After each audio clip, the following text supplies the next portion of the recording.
তাদের সেবাদাসী উৎখাত হওয়াতে মাথা খারাপ হয়ে গেছে। আমরা বলছি ইসকনের নামক সন্ত্রাসী সংগঠনের বিরুদ্ধে প্রায় 10 বছর ধরে উলামায়ে কেরাম বলছেন, তখন আপনারা আমাদের কথাকে অনেকে গুরুত্ব দেন নাই, অনেকে সুশীল সেজেছেন যে ইসকন নিয়ে হুজুরদের এত মাথামাতি করার দরকার কি। আমরা যখন বলেছিলাম আমাদের সেই কথা যদি কর্ণপাত করতেন, আজ বাংলাদেশের চট্টগ্রামের আদালত প্রাঙ্গণ সরকারি একজন প্রসিকিউটর, একজন সহকারী প্রসিকিউটর, একজন প্রসিকিউশনের কর্মকর্তা, এদেশের একজন তরুণ সম্ভাবনাময় আইনজীবীকে নির্মমভাবে হত্যাকাণ্ডের শিকার হতে হতো না। এই ইসকন নামক সন্ত্রাসী দেশ বিরোধী শক্তিকে বাংলাদেশে নিষিদ্ধ করতে হবে। কত নিষিদ্ধ করা হয়েছে বাংলাদেশে আমরা দেখি নাই? আল্লাহর সার্বভৌমত্বে বিশ্বাসী হওয়ার কারণে দেশের রাজনৈতিক দল নিষিদ্ধ হয়েছে। শুধুমাত্র শাসনতন্ত্র, ইসলামী শাসনতন্ত্র বলবার কারণে রাজনৈতিক নিবন্ধন পায় নাই। এই সব দৃশ্য দেখে দেখে বাংলার মানুষ আজ তাদের হৃদয়ের মধ্যে জ্বলন্ত বারুদ বিদ্রোহের আগুন জ্বলছে। ইসকনকে অনতিবিলম্বে নিষিদ্ধ করে তাদের সকল জঙ্গিবাদী সন্ত্রাসী কার্যকলাপ নিষিদ্ধ করতে হবে।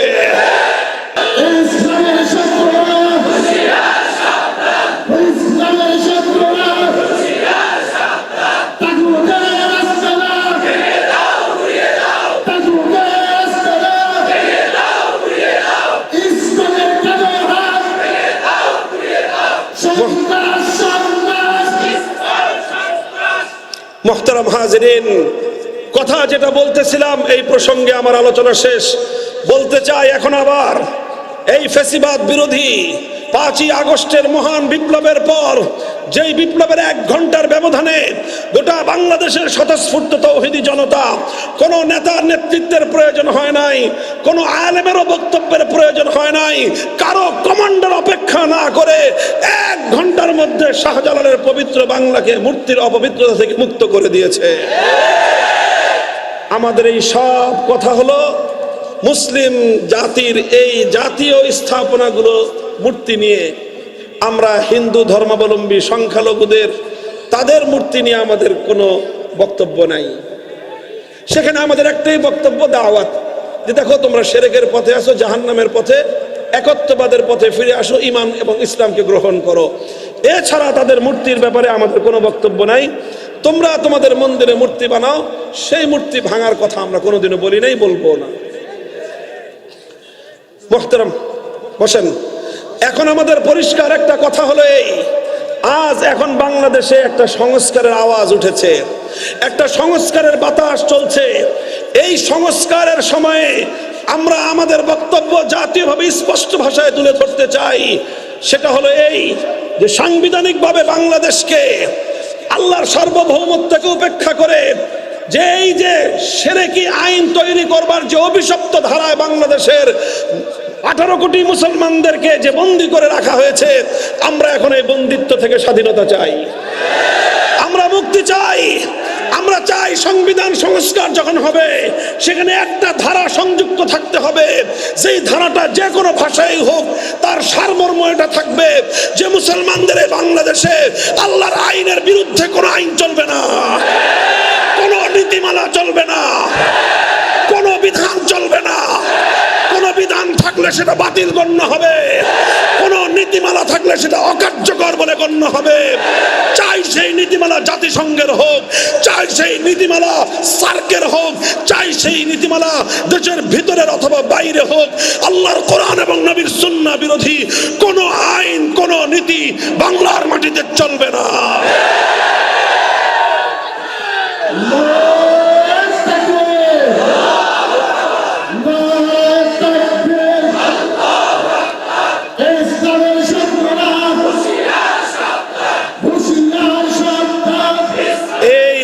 দাবি আমাদের, এটা ভালোভাবে বুঝবার চেষ্টা করবেন।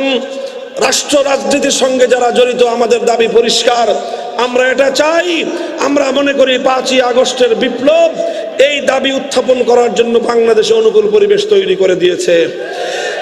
এখনই আমরা 5ই আগস্টের বিপ্লবকে ইসলামী বিপ্লব বলছি না, তবে আমি স্পষ্ট ভাষায় বলেছি, বলতেই থাকবো, 5ই আগস্টের বিপ্লব ইসলামী বিপ্লব না হলেও ইসলামী বিপ্লবের সূর্যোদয়ের পূর্ববর্তী শুভে সাদেকের আভাস ছিল এটা।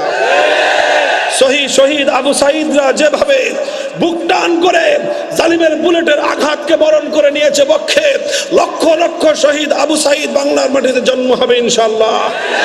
শহীদ সাইফুল ইসলাম আলিফদেরকে তোমরা হত্যা করে তাওহীদের জাগরণ বন্ধ করে দিতে পারবে না।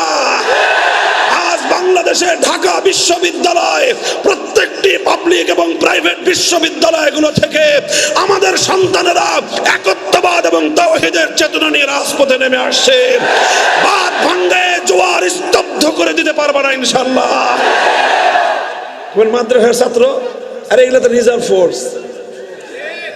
সর্বশেষ ইনশাআল্লাহ বিপ্লবের জন্য তৈরি হও। আলেম সমাজ প্রস্তুতি গ্রহণ করেন, জাতিকে নেতৃত্ব দিতে হবে ইনশাআল্লাহ। এদেশ থেকে কোরআন বিরোধী, ইসলাম বিরোধী প্রতিটি অপশক্তির শেকড় সত্য উপরে ফেলতে হবে। ওদের গাত্রদাহ শুরু হয়ে গিয়েছে, অন্তর্জালা শুরু হয়েছে। বাংলাদেশকে যারা বন্দী করে রাখতে চেয়েছিল, বাংলাদেশকে যারা কররাজ্য পরিণত করতে চেয়েছিল, করদ রাজ্যে, বাংলাদেশের স্বাধীনতাকে বিপন্ন করে যারা অঙ্গরাজ্যের মতো করে বাংলাদেশকে পরিচালনা করতে চেয়েছিল, তাদের সেবাদাসী উৎখাত হওয়াতে মাথা খারাপ হয়ে গেছে।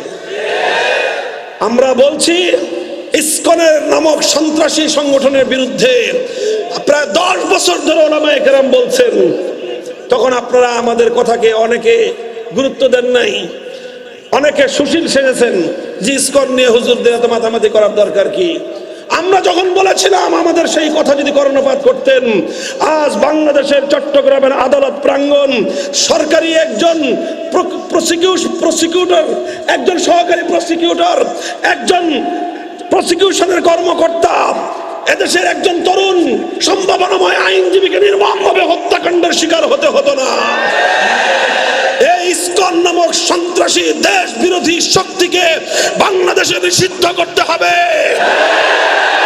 কত নিষিদ্ধ করা হয়েছে বাংলাদেশে আমরা দেখি নাই? আল্লাহর সার্বভৌমত্বে বিশ্বাসী হওয়ার কারণে দেশের রাজনৈতিক দল নিষিদ্ধ হয়েছে। শুধুমাত্র শাসনতন্ত্র, ইসলামী শাসনতন্ত্র বলবার কারণে রাজনৈতিক নিবন্ধন পায় নাই। এই সব দৃশ্য দেখে দেখে বাংলার মানুষ আজ তাদের হৃদয়ের মধ্যে জ্বলন্ত বারুদ বিদ্রোহের আগুন জ্বলছে। ইসকনকে অনতিবিলম্বে নিষিদ্ধ করে তাদের সকল জঙ্গিবাদী সন্ত্রাসী কার্যকলাপ নিষিদ্ধ করতে হবে। যদি সেটা না করেন, এদেশের তাওহীদি জনতা নিজেরাই নিজেদের হাতে দায়িত্ব তুলে নিতে বাধ্য হবে।